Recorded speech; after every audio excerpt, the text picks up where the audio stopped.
За асуудлын захин орчинд тархаад байгаа мэдээллийн мөрөөр Экими видео сайтын сурвалжлагаар ирээд байна. Тэгэхээр 8 сарын 25-ны орой таксинд суугаад тухайн хувь таксины жолоочид одоо дарамтлуулсан гэх эмэгтэйтэй бид уулзаад байна. Мэдээллийг албан их сурвалжаас нь хүргэхийн тулд яг одоо ингэ ярилцж байна. Танд энэ өдрийн мэндийг хүргэе. Яг хэдний өдөр хэдэн цагт ямар процесс болсон бэ? Дэлгэрэнгүй мэдээлэл хэлээд өгөхгүй юу?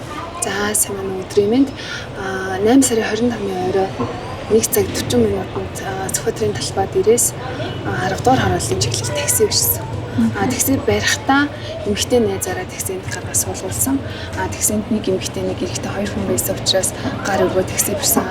Албан ёсны такси дуудах гэж үзсэн. UB cab гацаад тэгээ хоорондоо ярилцж байгаа. Тэгээ гар өргөө суусан баха. Тэгээд 10 дугаар хороол руу явхад нөгөө эсрэг талаас ирж ирсэн учраас ингээд тойрч иргэн шүү гэдгийгсэн. За тэгээд та тойроод ирчих гээд яг тэгэхэд юм жахан нэг дуу хоолой юм жахан тийм тааламжгүй байсан байхгүй. Тэгээд би юм бодоо болсон баярсан. 10 дугаар хорооллын орчинд ирээд надаас яаж явах юм гэж асуусан. Уртлынх нь автобусны буудлын дээр буунаа эргээд явчихаа гэдгсэн чинь туслахаар орох юм уу?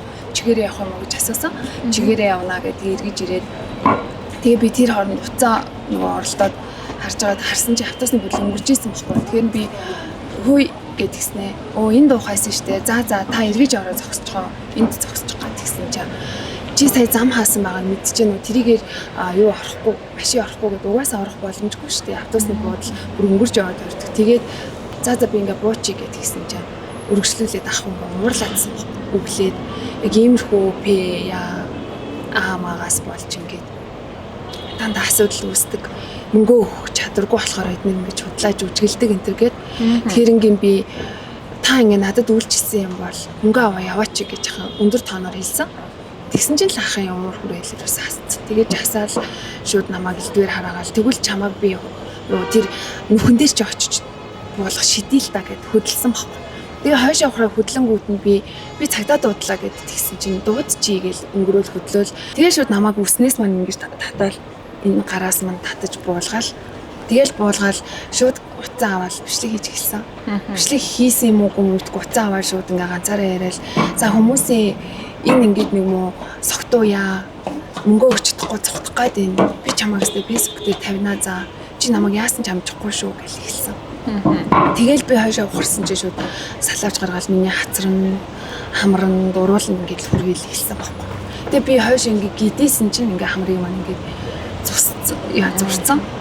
Тэгээд би шууд айгаад болооч гэж ойрлсон чинь урдаас нэг машин ирж таарсан. Тэр машин гэрлээ тусгаад тэр тойргоор ингээ гарч исэн юм шиг байлээ.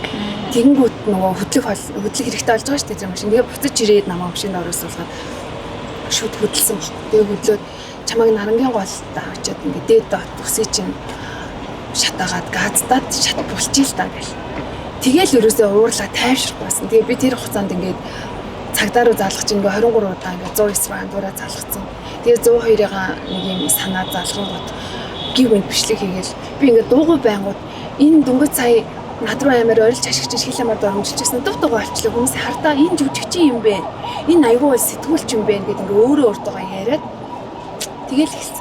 Тэгэл тиймэрхүү болоод би ерөөсөө зурлалтаад ингээд нэг бол татаж буулгаал ингээд нөгөө ярих юмудаа яриад эхлэн ингээд чимхэн орилонгууд яасан бэ яагаад ингээд орилоод байгаа би чамд хүрээгүй штэ манай ихнэр гэрчил ингээд нөгөө эмэгтэйгээ дууж гаргаж чи гэрчил гээл уцаж оруулаад юм яриад нөгөөдгөөч загнаал ингээд ийм л процесс ингээд сонжралтай ерөөсөө зогтох боломж байгаагүй юу? Хэр удаа энэ процесс үргэлжилсэн? Цагдаа хэр удаа ирсэн? Би юу хийсэн бэлээ? Нэг 40 такси яриасан гэдэг чинь 2 цагаас 2 цаг 58 минут хооронд тэнд ингэж зурлцсан байсан.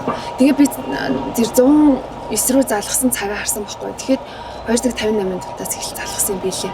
Тэгээ би 3 цаг өнгөртөл заалгаад 3 цаг өнгөрч цагдаа руу заалгаад цагдаа 4 цаг өнгөрөөд би 4:27 минутанд цагдаагийн машинд мэдүүлэг өгөө сууж исэн билээ. Яг тэрийг нөгөө нэг яасан гэхээр манай нөхөр 4 цаг 20 минут над руу заалгаа би уцаа аваагүй мэдүүлэг өгч ингэ бицсэн байхгүй юу.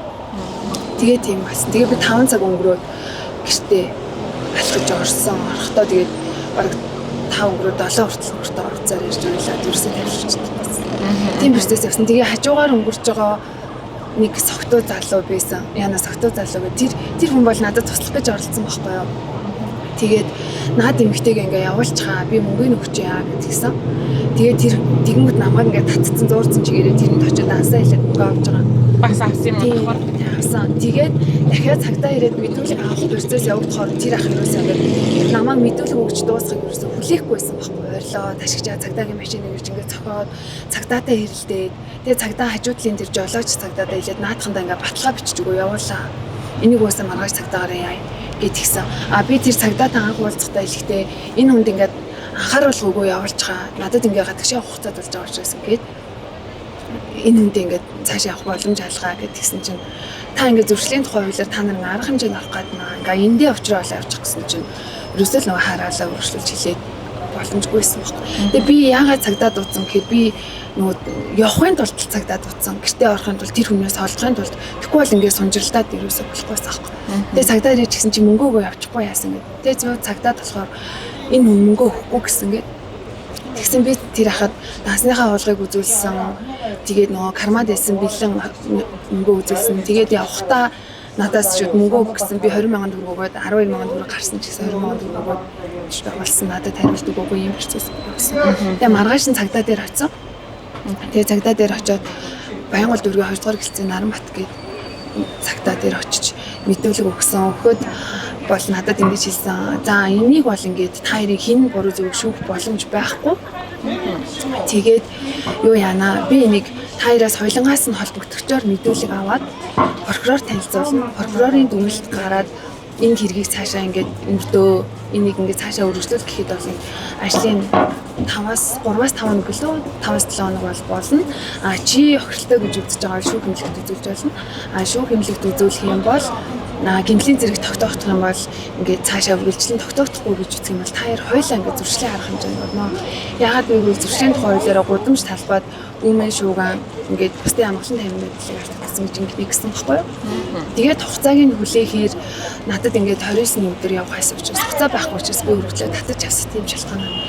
Тэгээд өргөдлөө татаж авч гарч ирчээд миний сэтгэл зүйд айгүй тайвширч чадахгүй байсан. Тэгээ ингээд тайвширч чадахгүй ингээд алхаж явж байгаа би пост оруулсан байхгүй юу.